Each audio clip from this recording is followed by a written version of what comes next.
Tommy Reynolds has his gun out. He's pointing the gun, and all of a sudden, I see this woman. They say it's on every single station. They're saying that Daddy died. He said there was an accident and your father is no longer with us. In real life, I'm not like that. And the Mario test was disgusting. One night I jumped out of a car doing 60 miles an hour because I was addicted. Salute, MobTube.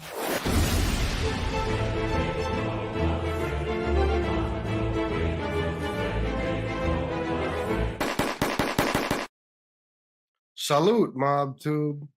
Today I want to tell another story about a mobster who killed a member of law enforcement. Now, today's story is about Genovese family captain Federico Fritzy Giovanelli and the murder of 34-year-old undercover New York City police officer Anthony Joseph Venditti.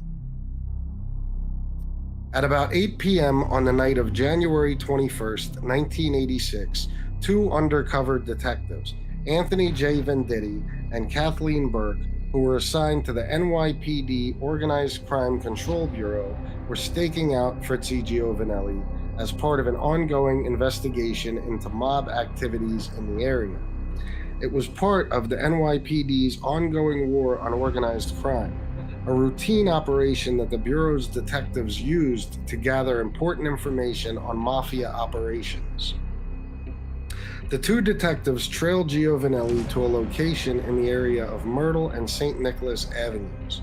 Venditti walked into what was then Castillo's Diner and back out moments later. Upon exiting the restaurant, he was confronted by Giovanelli and two associates who shoved him against a wall. Burke saw this, exited her vehicle, and went to his aid while letting out a warning. But seconds later, the suspects pulled out guns and opened fire at the two detectives. Venditti was hit 4 times, twice in the head and twice in the back, while Burke was shot in the chest. The crew then fled. Burke was critically injured but managed to recover, and Venditti died at the scene. As for Giovanelli and the suspects who allegedly gunned down the detective, police would catch up to them quickly. Giovanelli, along with Stephen Maltese and Carmine Gualtieri, were arrested shortly after the shooting, but bringing them to justice would not be easy. The first trial against the three men ended with a hung jury. The second trial resulted in Gualtieri being acquitted of the charges against him, but as for Giovanelli and Maltese, the jury was hopelessly deadlocked. As it happened, Giovanelli and Maltese would ultimately be acquitted of the charges in the third trial, but both men wound up in prison anyway, as they were later convicted of federal racketeering charges. Federico Fritzy Giovanelli died January 18th, 2018. Now, the next thing I want to read is from the Officer Down Memorial page. Detective Anthony Venditti was shot and killed by members of the mafia he was investigating. He and his partner were conducting surveillance of known mafia associates when they stopped at a local diner to use the restroom. When Detective Venditti exited the car, he was confronted by 3 suspects who began to push him against the wall.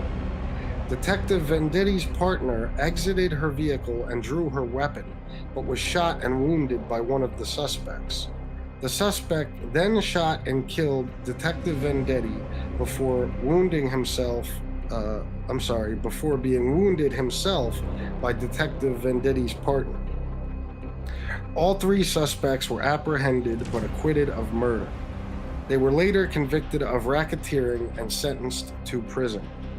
Detective Venditti had served with the New York City Police Department for 14 years and was assigned to the Organized Crime Control Bureau Joint Organized Crime Task Force. He is survived by his wife and daughters. Now that is my story for today. I will be doing another one of these soon. I hope you enjoyed it. And until next time, I love you all. Salute.